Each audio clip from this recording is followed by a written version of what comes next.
Movie का शुरू एक ऐसी जगह को दिखाते हुए होता है जहां सख्त सर्दी पड़ रही थी और एक जहाज बर्फ के नीचे दबा हुआ था। ये यहाँ तक कैसे पहुंचा, इसका पता लगाने के लिए एक रिसर्च टीम लेजर से बर्फ को काट कर एक होल करती है और उस प्लेन के अंदर जाती है। उसके अंदर जाने में बहुत मुश्किल हो रही होती है। टीम मेंबर को कोई चीज दिखाई देती है जो कि कैप्टन अमेरिका की शील्ड की तरह लग रही होती है, क्योंकि उस पर भी स्टार बना हुआ था और थी भी ब्लू और रेड कलर की। इनको कंफर्म हो जाता है कि ये शील्ड ऑफ कैप्टन अमेरिका ही है, लेकिन ये आई कहाँ से? क्या इस प्लेन में वो भी था? मल्टीपल क्वेश्चन सोच में आते हैं। अब सीन शिफ्ट होता है पास्ट की तरफ, जब हमें एक सिटी दिखाई जाती है। वहाँ जर्मन सोल्जर्स हुआ करते थे।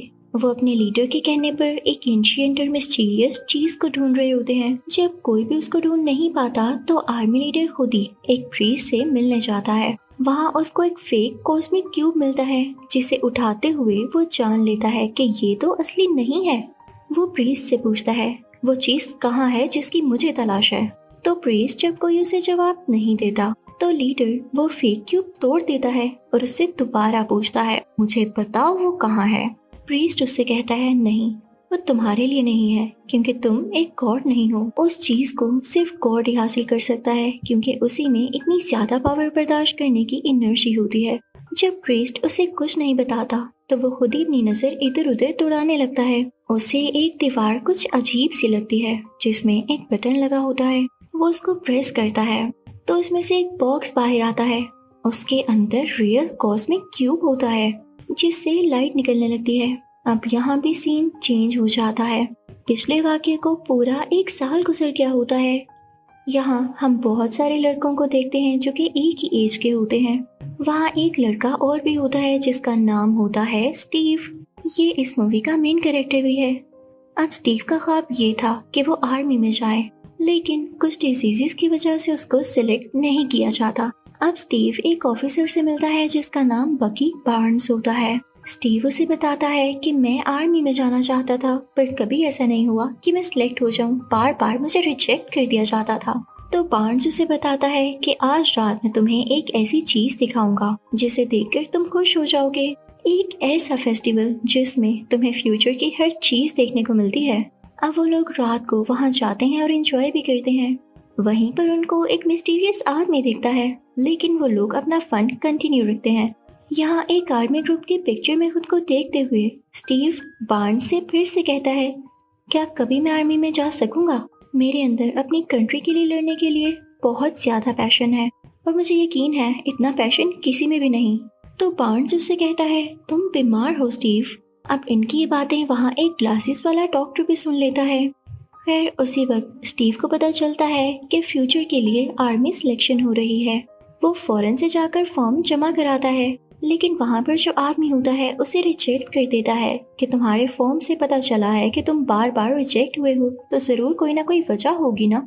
लेकिन तभी वहाँ वो डॉक्टर आते हैं जिन्होंने उनकी बातें सुनी थी। वो डॉक्टर एक साइंटिस्ट भी थे। वो स्टीव से इंटरव्यू लेते हैं और उसके फॉर्म पर 1A लिखते हैं, यानी फर्स्ट एवेंजर कैप्टन अमेरिका, जिसके बारे में स्टीव खुद भी गेस नहीं कर पाता।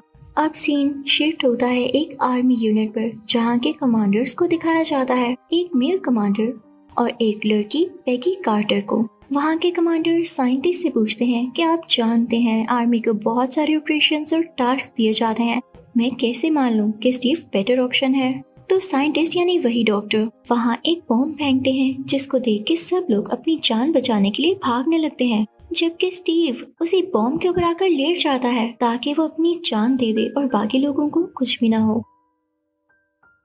ये देख के सब बहुत इम्प्रेस होते हैं और आर्मी कमांडर स्टीव को रखने के लिए मान जाते हैं।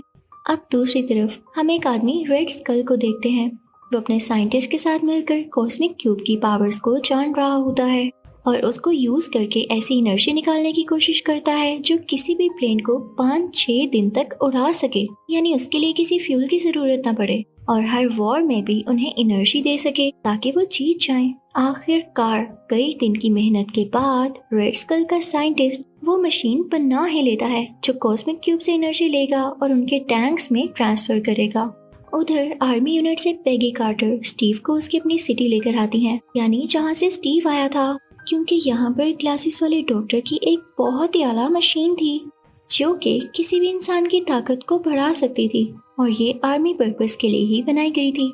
इस मशीन का क्रिएटर वही मिस्टीरियस आदमी था जिसको हमने फेस्टिवल में देखा था।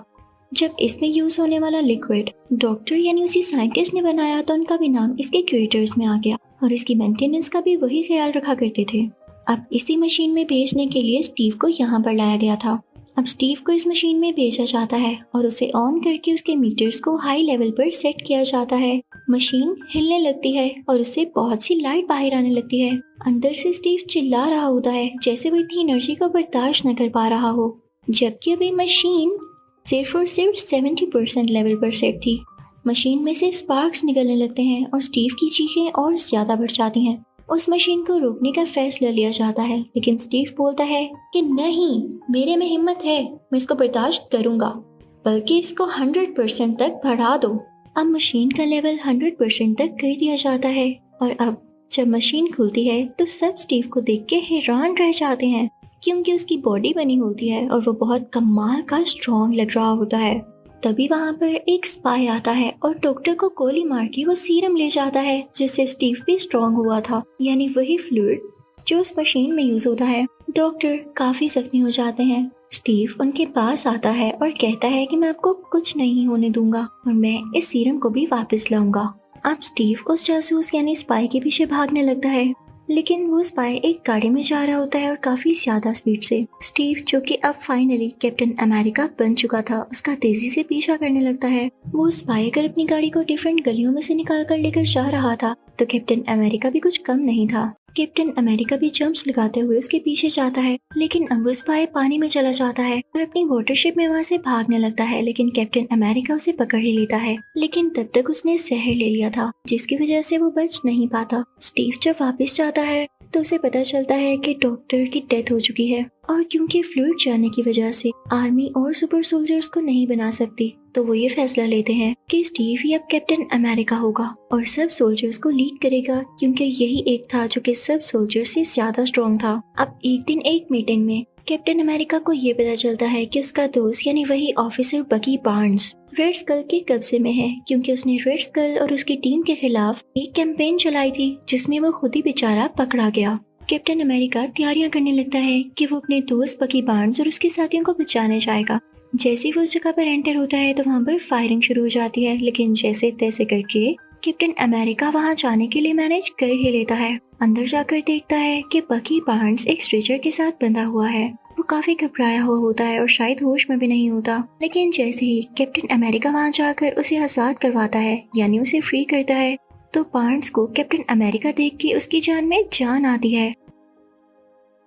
कैप्टन अमेरिका उससे कहता है तुम ठीक हो, तो बार्न्स उसकी बॉडी पर हाथ लगाकर कहता है तुम तो स्मार्ट हो गए हो। स्मार्ट यानी स्ट्रॉन्ग वाली वे में। वो दोनों एक दूसरे को देखकर बहुत खुश होते हैं और जैसे ही वहाँ से निकलने लगते हैं वहाँ पर ब्लास्टिंग स्टार्ट हो जाती है। सब टाइमर्स चलने लगते हैं और बाहर लोगों में और टैंक्स में भी फायरिंग हो रही होती है। इधर जब कैप्टन अमेरिका और बार्न्स एक ब्रिज पर पहुँचते हैं तो सामने ही रेड स्कल भी होता है। रेड स्कल कैप्टन अमेरिका की तरफ बढ़कर उसे मारने वाला होता है, लेकिन कैप्टन अमेरिका यानी स्टीव अपनी शील्ड आगे कर देता है, जिससे रेड स्कल को बहुत गुस्सा आता है और वो अपना मास्क उतारकर नीचे आग में फेंक देता है, जिससे उसका रेड फेस साफ नजर आने लगता है। इसी के साथ ही रेड स्कल उस ब्रिज को अलग-अलग करता है ताकि कैप्टन अमेरिका और बार्न्स आगे ना आ सकें, और फिर वो अपने साइंटिस्ट को लेकर वहाँ से भाग जाता है। अब कैप्टन अमेरिका बार्न्स और उसके साथियों को बचाकर वापस आर्मी यूनिट ले आता है, जिसे देखकर कमांडर भी और बाकी सारे लोग भी बहुत खुश होते हैं। कैप्टन अमेरिका को बहुत अप्रिशिएट किया जाता है और इसी खुशी में एक पार्टी भी रखी जाती है, जिस पार्टी में कैप्टन अमेरिका वहाँ के सब सोल्जर्स को बताता है कि जब मैं बार्न्स को बचाने गया तो उस रूम में जहाँ बार्न्स को कैद करके रखा गया था, मैंने एक मैप देखा था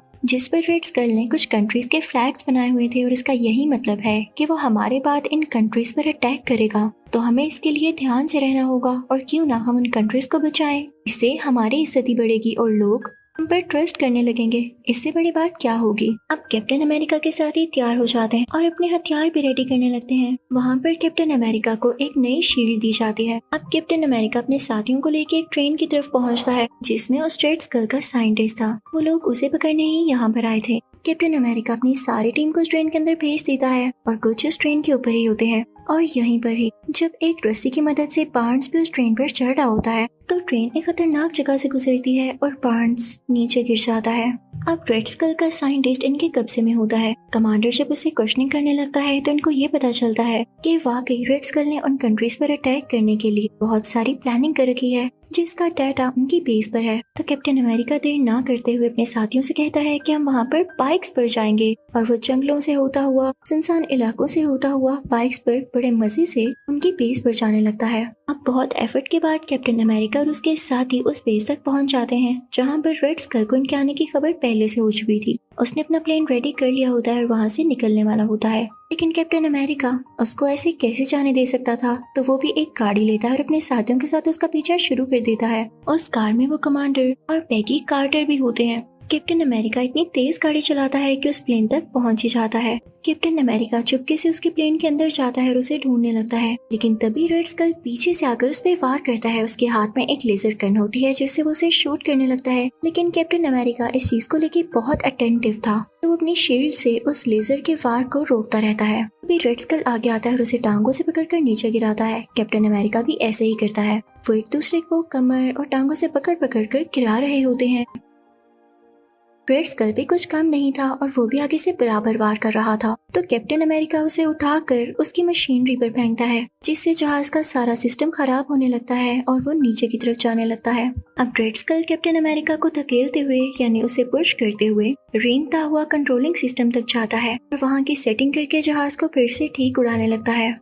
और फिर से कैप्टन अमेरिका की तरफ अपनी लेजर गन के साथ आता है और उससे कहता है तुम्हारी हिम्मत कैसे हुई। लेकिन कैप्टन अमेरिका रोल होते हुए अपनी जान बचाता है और फिर से अपनी शील्ड का यूज करते हुए उसके लेजर शॉट्स को रोकता है। लेकिन इसी दौरान वो कॉस्मिक क्यूब भी हिल जाता है और नीचे गिरने वाला होता है कि तभी रेड स्कल उसे उठा लेता है, लेकिन उसमें इतनी ज्यादा एनर्जी थी कि वहाँ पर स्पार्क्स होने लगते हैं क्योंकि रेड स्कल की बॉडी के अंदर तक जाते हैं। फिर हम देखते हैं कि रेड स्कल इसी के साथ ही गायब हो गया है। शायद वो इसकी एनर्जी को वाकई बर्दाश्त ही नहीं कर सका और कॉस्मिक क्यूब जब प्लेन के नीचे गिरता है तो वहाँ की रोड्स को पिघलाता हुआ प्लेन से नीचे ही गिर जाता है। अब कैप्टन अमेरिका वहाँ के कंट्रोलिंग सिस्टम पर आता है जहाँ पर उसे पता चलता है कि रेड स्कल इसी प्लेन के जरिए ही बाकी कंट्रीज पर अटैक करने वाला था क्योंकि इसमें बॉम्ब्स भी पड़े हुए थे और मिसाइल्स भी थे। कैप्टन अमेरिका सोचता है कि मेरे पास और कोई चारा नहीं रहा, अगर टाइम खत्म हो गया तो प्लेन अपने आप उस जगह पर मिसाइल छोड़ने लगेगा और मैं नहीं चाहता कि मेरी कंट्री तबाह हो जाए। तो वो अपनी जान सेक्रीफाइस करने का डिसीजन लेता है ताकि वो इस पूरे प्लेन को क्रैश कर देगा किसी ऐसी एरिया में जहाँ पर बर्फ ही बर्फ हो और ब्लास्ट हो तो सिर्फ उसी जगह तक हो और किसी पॉपुलेशन को या किसी इंसान को कोई नुकसान न पहुंचे। तो वो साथ ही पैगी कार्टर को कॉल करता है और उसे सब कुछ बताता है कि पैगी मैं अपनी जान कुर्बान कर रहा हूँ। यहाँ पर पैगी काफी उदास हो जाती है, शायद वो उसे पसंद करने लगी थी और ना भी पसंद करती हो, ये सीन था ही इतना इमोशनल। और फाइनली कैप्टन अमेरिका आर्कटिक के उसी इलाके में नई प्लेन क्रैश कर देता है। तभी तो हमने मूवी की स्टार्टिंग में देखा एक रिसर्च टीम को बर्फ के अंदर ये प्लेन कैप्टन अमेरिका की शील्ड मिली थी जो कि इसी वाक़े यानी सीन से कनेक्टेड थी। तभी हम उस मशीन के क्रिएटर को देखते हैं, उनको पानी में से वो कॉस्मिक क्यूब मिल जाता है तो वो कहते हैं अगर कॉस्मिक क्यूब मिल सकता है तो हमारा कैप्टन अमेरिका क्यों नहीं। जल्द ही वो रिसर्च टीम कैप्टन अमेरिका को भी ढूंढ लेती है, उन्हें होश में लाया जाता क्योंकि अब 70 साल गुजर चुके थे। कैप्टन अमेरिका होश में आने के बाद बिल्कुल ठीक ठाक था क्योंकि उसमें उसी सीरम की पावर्स जो थी। तो उसको जिस रूम में रखा जाता है रूम का सारा सेटअप भी पुराना होता है, इवन उसके पास रेडियो भी बड़ा होता है ताकि कैप्टन अमेरिका को कुछ अजीब कि वो अचानक से फ्यूचर में कैसे आ गया। लेकिन रेडियो पर जिस मैच की कमेंट्री चल रही होती है कैप्टन अमेरिका कहता है इस मैच में तो मैं खुद बैठा हुआ था तो इसकी कमेंट्री लाइव कैसे चल रही है। वो भाग कर बाहर जाता है, तभी उसे एक आदमी मिलता है और कहता है अरे तुम बाहर आ गए, हमने सोचा था हम तुम्हें आहिस्ता आहिस्ता बताएंगे ताकि तुम घबराओ नहीं। तो चलो तुमने पता लगा ही लिया है तो इसको समझ भी जाना। मुझे अच्छा लगा कि तुम इतने ज्यादा समझदार हो। इसी के साथ इस मूवी का यानी कैप्टन अमेरिका का पार्ट 1 खत्म हो जाता है। Thank you for watching.